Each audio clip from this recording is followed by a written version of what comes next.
Module 2 of the lymph system is all about the immune function. Prepare to be amazed.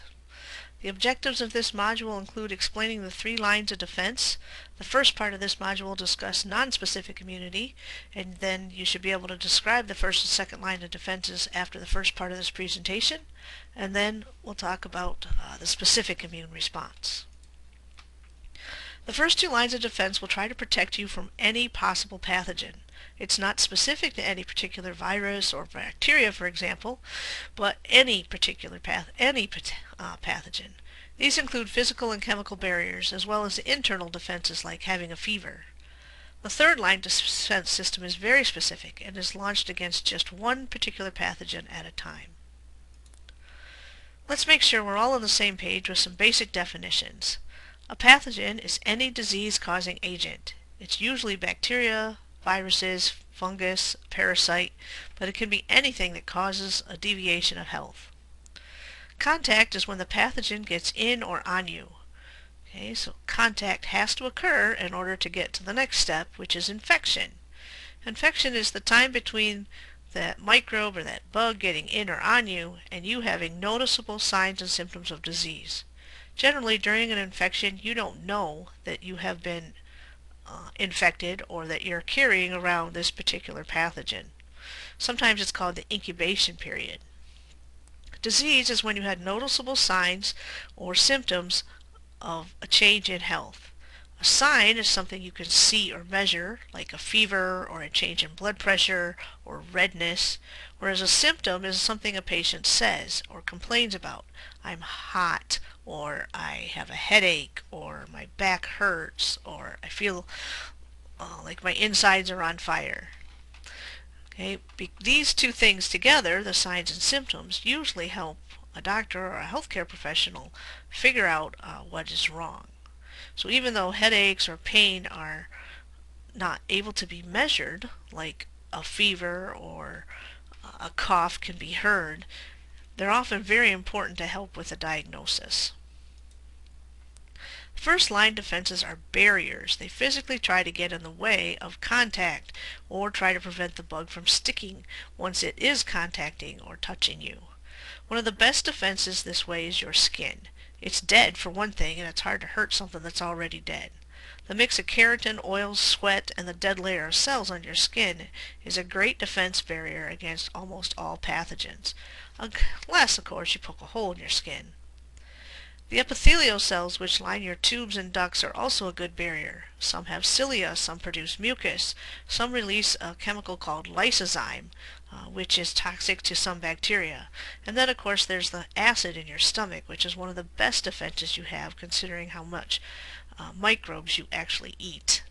All of these things trap or kill pathogens. Again, stomach acid is probably one of the best. Last, some reflexes, while uncomfortable and don't smell all that good, are a great way to get rid of lots of pathogens all at once. Diarrhea may stink, but what a great way to get rid of a lot of pathogens all at one time, and now they're not inside and able to get across that barrier and into your blood and cause sepsis. The second line defense systems all protect against the pathogen, again not any particular pathogen, that has already gotten into the body. Okay, there are several ways the body does this, and it all starts with inflammation. Okay, so we're going to talk about each one of these 5 things, in particular how inflammation triggers each one of them. So triggers for inflammation include impact, abrasion, distortion, different chemicals or pathogens. Even an extreme change in temperature can induce inflammation. And immediately, once you have that trigger there, vasodilation of the nearby blood vessels occur. Not of the one that got poked, if one did, because you don't want to vasodilate a blood vessel that's already got a hole in it. Even more blood loss would occur. But nearby blood vessels will vasodilate. This will bring in more white blood cells and more blood. Because there's more blood, it will be warmer. It will also be redder, so you'll see redness in that area. The more blood cells that come include white blood cells, which will increase phagocytosis. the chemicals that are released when you damage an area, like in this picture where the splinter has damaged it, will cause neutrophils to rush to the site of infection, as well as macrophages and mast cells that are already within the tissue. So the immune system is going to respond very quickly to this. They themselves will release even more chemicals, cytokines, in that area, bringing in more blood cells, increasing phagocytosis and causing vasodilation, more blood, and also diapetesis, the ability of white blood cells to move out of the blood vessel and into the tissue. There's a great little animation here if you want to check this out in more detail. Okay, so phagocytosis, remember, is engulfing, or when a white blood cell kind of wraps itself around a toxin or a bacteria, sucks it in, and of course will destroy it with the involvement of lots of its lysozymes. Remember that lysozymes are the garbage disposals of the cell. Anyway, these white blood cells are moving out of the blood capillary here, this neutrophil, and eating up the bacteria. Phagocytosis is one of the best things about inflammation that occurs. A good example here, a good picture of this white blood cell moving out of a blood vessel, that's called diapetesis. And only white blood cells can do that. It's kind of amazing. Natural killer cells are nonspecific warriors which run around and watch for cells that have become corrupted. For example, maybe they've turned into cancer cells or they've been infected by a virus. So it's kind of like our surveillance policemen that are running around. They're not necessarily specific for one type of cancer or one type of virus, but are looking for cells that have become corrupted or gone to the dark side. This is a great YouTube. I'll show it in class. You can click on it if you're interested, but it's a great little show about what natural killer cells can do. I used the word cytokine a slide or two ago, and these are chemicals released by white blood cells that help our immune system communicate with each other and tell it what to do. And most of these act very locally when tissue is damaged and cytokines are released that induces phagocytosis and diapetesis and vasodilation. And so these are the chemicals that are causing those actions. They're also the chemicals that can cause side effects for us. Vasodilation and increased fluid in that area causes swelling, and swelling pushes on pain receptors, which causes us pain. But then at least we know where to go look for the splinter and dig it out. Histamine, for example, is a cytokine that causes lots of allergic reaction type symptoms, runny nose and difficulty breathing. Interleukin 8, I think, is the one that induces a fever, for example, which we don't particularly like the feeling of. So we often take medicines to block cytokine release, even though in our bodies they're helping the immune system kind of get turned on and revved up and work. The complement gets its name from the fact that this set of proteins helps the immune system work better. They particularly help antibodies work better, which we're going to talk about antibodies in a little bit here. But it's a system of proteins that can be activated directly by pathogens or by a pathogen-bound antibody. It leads to a cascade-like set of reactions, and you can see all these little reactions occurring, and this is enough to make your eyeballs roll back in your head when you start reading about the complement system. So just remember, it's a set of proteins that help your immune system work better, particularly how to make antibodies work better. Another thing that is part of the second line immune response is having a fever. Any protein or any substance that induces a fever is referred to as a pyrogen. Think about a pyromaniac likes to start fires. Okay? These pyrogens, or whatever they might be, causes a release of a cytokine that goes to your hypothalamus and says, crank up the temperature, dude, we need to fry some bugs. Okay, so the hypothalamus keeps the temperature around 98.6, but when a pyrogen is around, it might crank that up to 100 or 101, for example. There are 3 benefits to having a fever directly. One of them is makes your metabolism and heart rate speed up, which increases blood flow, which means more white blood cells to the site of infection. Number 2, it slows down replication of of most pathogens. Bacteria and viruses really don't like 99 or 100 degrees. So having a little bit higher temperature slows their ability to replicate. Another thing that slows their ability to replicate is taking away their iron, and that's the third benefit to a fever. It takes away it lowers our blood iron level by making your liver store it. So it sequesters our iron. This, of course, lowers our ability to make red blood cells, which makes us tired, because if we don't have enough red blood cells, we can't carry enough oxygen. So sometimes the side effect of a fever is being very tired, and that's kind of a bummer for us, but it's awesome for the bugs. It's really hard for them to replicate without iron.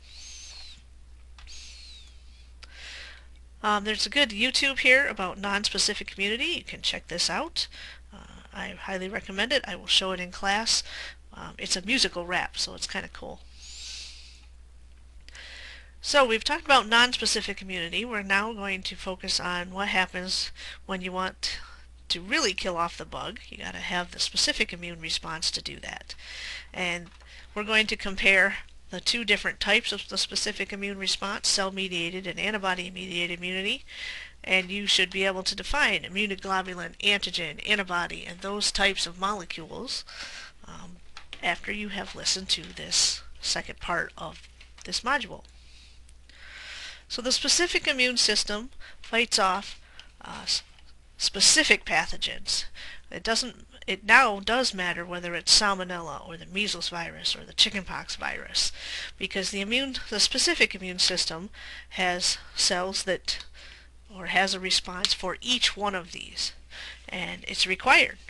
So if you get more than one disease at one time, if you get chickenpox and measles, for example, you'd have to have a specific response first to the chickenpox virus and then a second specific immune response to the measles virus. Anyway, it requires the pathogen to have contacted and infected you, so it's inside. It requires the recognition of specific antigens, which we're going to talk about what antigens are. And it requires the use of B and T lymphocytes, the smallest of those white blood cells. So, antigens. Antigen is any molecule which triggers an immune response. Almost always, antigens are proteins. Okay? There are examples of carbs and fats, or the combination of those, that are antigenic, but almost always antigens are proteins. Because proteins have particular shapes, remember they fold up because of hydrogen bonds, the immune system recognizes each protein separately. Each one has a different shape, and therefore the response is different for each one, which is what makes this part of the immune system specific. The most important thing the immune system must do is recognize the difference between the proteins you make, the self-proteins, and the foreign ones, the ones that the pathogens make. If it can't recognize the difference, it could attack the wrong thing, and you don't want your immune system to attack you. Those are known as autoimmune diseases, and they're generally pretty bad for us. So your immune system has been taught to recognize the proteins you make, referred to as self-antigens, so it knows not to attack those. Okay? And so on your red blood cells, you have little name tags, or little antigens, that tell the immune system, hey, this is me, don't attack me. These self-antigens on the red blood cells are known as the A, B, and Rh factor. And we're going to talk about blood typing and those in lab.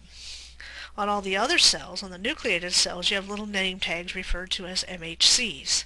This stands for major histocompatibility complex proteins, but basically they're a name tag that says, hi, my name is, in my case, Michelle.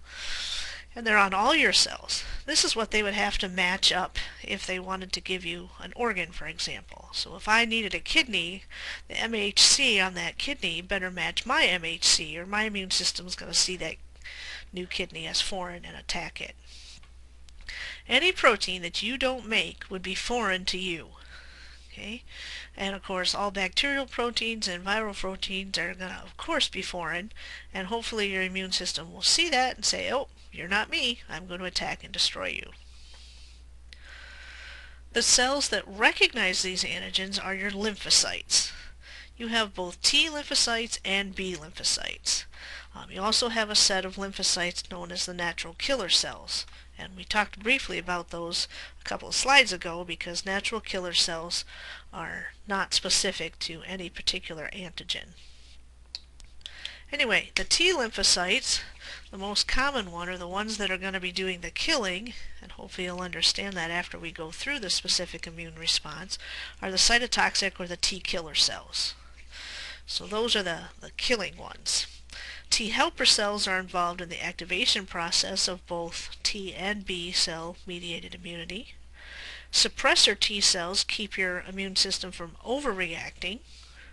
And memory cells are what's left over after you have survived the chickenpox or the measles or whatever, and will remember that disease, and that's why you generally don't get the same disease twice.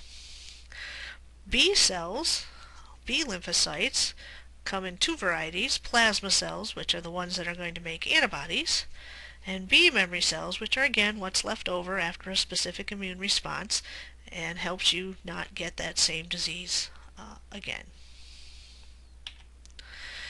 So if you are blood type B positive, that means your blood cells have the B antigen and the Rh antigen on its surface. But if you got A positive blood by mistake, that A is going to be foreign to you and you will launch an immune response.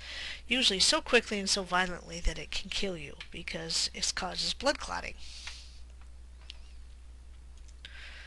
Okay, so basically what happens during an immune response is you are exposed to a pathogen and the first and second line defense systems didn't wipe it out. So now it's in you and you got to do something about it because it's going to cause some problems. So hopefully some of them are engulfed by macrophages and destroyed, but just before complete destruction, the antigens from that pathogen are placed in the membrane of that macrophage and shown to the rest of the immune system. They're presented, and they literally move around in the blood and in the lymph and bump into T helper cells that hopefully one of which will have a receptor that matches the shape of that antigen. And I'll show you a picture of this in a second, but it's amazing that it works because it seems like it happens on luck. What are the odds that the one B cell that you have that has a receptor that matches that particular antigen bumps into it?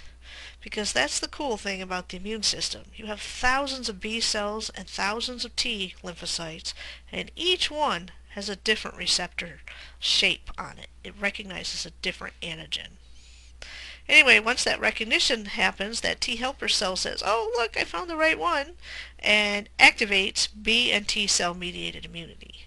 The T cells will become T killer cells and B cells will become plasma cells that make antibodies, and between the two you're going to wipe the pathogen out. So let's look at these steps. Number one, a pathogen is engulfed, and there's this little dude with the eyeballs here, by a macrophage. Okay, a white blood cell. And the antigens that were on the surface of the pathogen, the red, the yellow, and the blue balls, are placed in on the surface of the macrophage in the MHCs. Remember, the MHCs are your self-name tags, but they also have a job. They present the antigens. Okay, here's another one. The antigen is presented on the surface of a cell.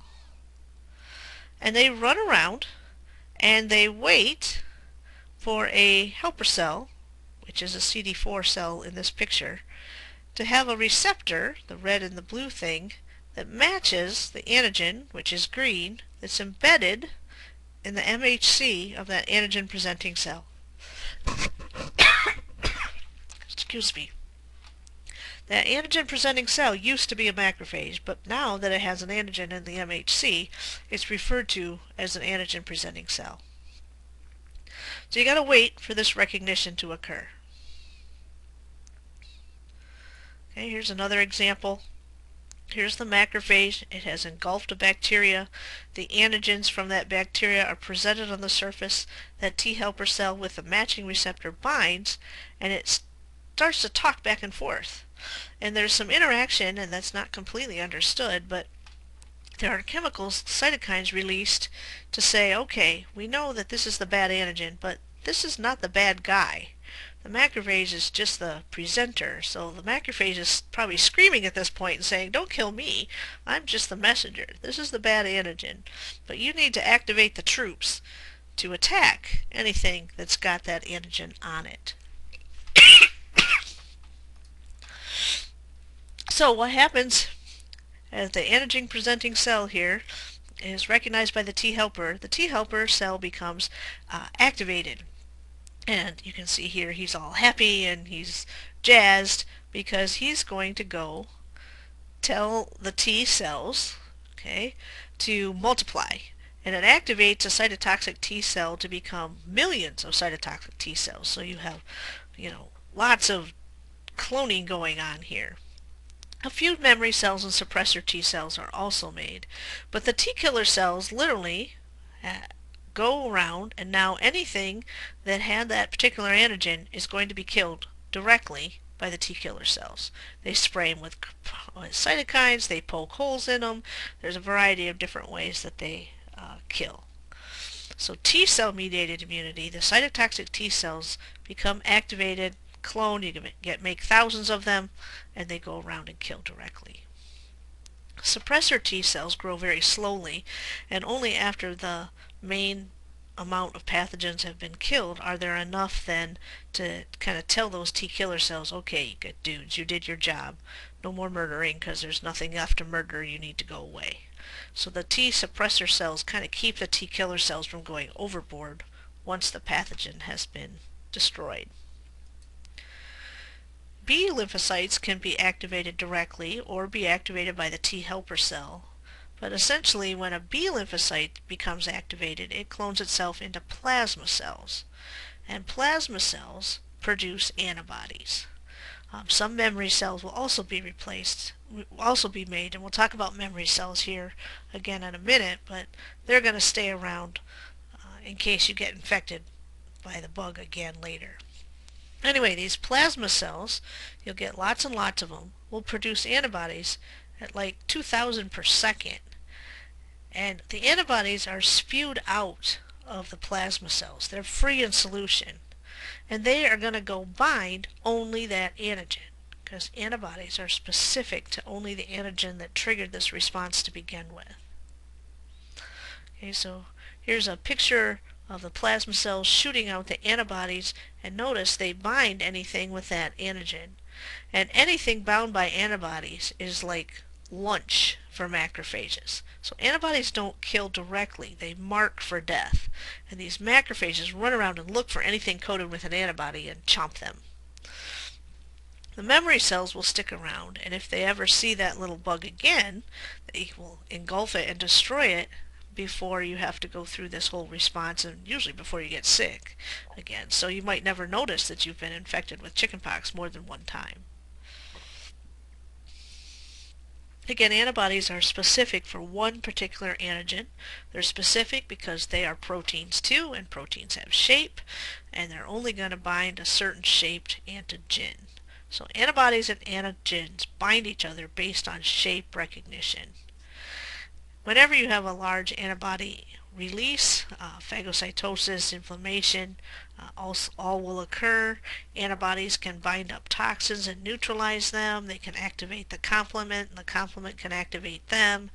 And so you get lots of immune response when you have antibodies made, which is good because you want to wipe that pathogen out. So in summary, in the T cell mediated immune system, the T cells are activated by T helper cells to generate lots and lots of T killer cells. Cytotoxic T cells or T killer cells directly kill anything containing that antigen. In B cell mediated immunity, also called humoral immunity, the activated cells become plasma cells which produce antibodies. And antibodies bind the antigen, mark it for death, and other phagocytic cells will engulf and destroy it. You have a diagram that looks like this, and hopefully you'll have that with you when you take your test. And the left side shows this B cell mediated immunity, and on the right shows T cell mediated immunity, which kind of summarizes up what we've been talking about. The microbe is absorbed, the antigen is presented by an antigen presenting cell, and a T helper cell recognizes that and kind of kicks off everything. It initiates B cell mediated immunity by making plasma cells be made, which produce antibodies, or cytotoxic T cells, T killer cells, be made by the thousands, which kill directly. In both cases, you're going to get some memory cells generated that will float around potentially forever. And if you're ever exposed to that particular antigen again, second, third, 22nd time, these cells will become plasma cells and T cells so quickly that generally you don't have symptoms the second time you're exposed. The second part of that YouTube does the specific immune system. Again, great little YouTube. You should check that out. So now that you have a basic understanding of the specific immune response, when you are exposed to a microbe, a bug, a pathogen, whatever, your immune system goes through the specific immune response and generates the ability to fight off that particular antigen, and you end up with memory cells. If you're exposed to the antigen and you make antibodies against it, you have active immunity. Okay? If you got somebody else's antibodies, you didn't make them yourself, that's passive immunity. And that really only occurs, either you get them from mom during the time you're inside her when she's pregnant, fetal, crossing the placenta, or you can get antibodies from nursing. There's antibodies in milk that moms can pass to their babies. But most of us make our own antibodies because we're exposed to the bug itself. If you get the antigen because you're sitting next to somebody who gives you a cold, that's considered a natural way to get the antigen. If you're exposed to that, that's considered natural immunity. On the other hand, when we give people vaccines, we're giving them a little bit of the antigen. It triggers the immune response and you end up with memory cells, and the idea is we made your immune system already prepared for that disease. So when you get the measles vaccine, what they're giving you is a little bit of the antigen, not enough to make you get the measles and get sick, but enough to trigger your immune response into thinking you have it and generate memory cells against that disease. It protects you later. So we're using our own immune system when we're vaccinating. Anyway, if you get the disease, it's considered natural immunity, but if you get the antigen by medicine, in other words like an injection, that's called artificial immunity. So when I was a kid, I got chicken pox. I have natural active immunity against chicken pox. I got the chicken pox naturally, I have an immune response, and I make my own antibodies against chicken pox. When my mom nursed me, she gave me natural passive immunity by passing antibodies from her milk into me. Later on, I was vaccinated against measles, mumps, and rubella, the MMR vaccine. I have active immunity against those because I can make my own antibodies, but it's artificial because I didn't get sick, I didn't get the disease, I was given the antigen by medical intervention. So anything you're vaccinated for, you have artificial active immunity. There are some cases where we can give you antibodies by injection. The hepatitis B virus, if you're infected with that, you can get antibodies. The H-big shot, hepatitis B immunoglobulin, gives you about 30 to 60 days worth of protection. They're also going to give you the vaccine to try to make sure you have an immune response to that because hepatitis is so very deadly. The rabies disease, when you get rabies, or if you were exposed to rabies and the animal that bit you had rabies, they're going to give you human rabies immunoglobulin, which used to be peritoneal. It used to be quite painful, but it's a series of shots that will protect you against rabies, for example. Anyway, again, you have natural active immunity if you had the disease. You have artificial active immunity if you got vaccinated. If you got antibodies from mom, that's natural passive immunity. If you got antibodies by medical intervention, that's artificial passive immunity. Okay, so the last but not least, the problems with the immune system are really just twofold: an overreaction or an underreaction. The most common overreaction of the immune system is being allergic to something. You react to something that shouldn't be harmful and you make too many antibodies. And those antibodies trigger the release of histamine, which is the main chemical released during an allergic reaction. And histamine causes the difficulty in breathing, a drop in blood pressure, which if very serious or systemic can be anaphylactic shock. So if you're allergic to pollen, it might just be your respiratory system that's affected. But if you're allergic to bees and got stung, it can be a systemic reaction or anaphylaxis. Other examples of overactive immune system are autoimmune diseases. This is when your immune system kind of gets messed up and starts to attack things that are you. For example, diabetes type 1, your immune system attacks and destroys the beta cells in your pancreas, and now you have to inject insulin. Muscular dystrophy, you have a reaction against, that one can be autoimmune against the protein dystrophin. Rheumatoid arthritis, your immune system attacks synovial fluid. In Graves' disease, the autoimmune system mimics TSH, so you make too much thyroid hormone. All of these are difficult to treat because we have to suppress the immune system, and that can be dangerous. The other extreme of an immune problem is not reacting or not being able to. This is a picture of David Vetter, the true original Bubble Boy. He was born in 1971 and he had SCIDs. He couldn't do the specific immune response. He could have a fever and he could have bone or inflammation and phagocytosis, but he could not do B or T cell mediated immunity. He lived until he was about 12 actually. Now bone marrow transplants can save these children. AIDS is a virus that destroys the T helper cells, and without the T helper cell you can't get B or T cell mediated immunity. And eventually the person goes from HIV positive to full-blown AIDS, and you don't die of AIDS, you die of some infectious disease that you can't fight off. Anyway, there's lots of resources for the immune system. I would remind you to try to find a website with a fairly up-to-date date on it, 2013, 14, 15, because it changes so often that even a year or two ago the immune system might be presented slightly different. If you still have your visual A&P access to Mastering A&P, there's some great topics under the Interactive Physiology section for this chapter. Great help. Holly gets the flu. I show this in micro and it's been shown in other classes, so I'm not going to show it here, but if you want to check that out, there's a YouTube link. Great explanation of the immune system, 25 minutes, well worth your time if you haven't seen it or you need a good reminder.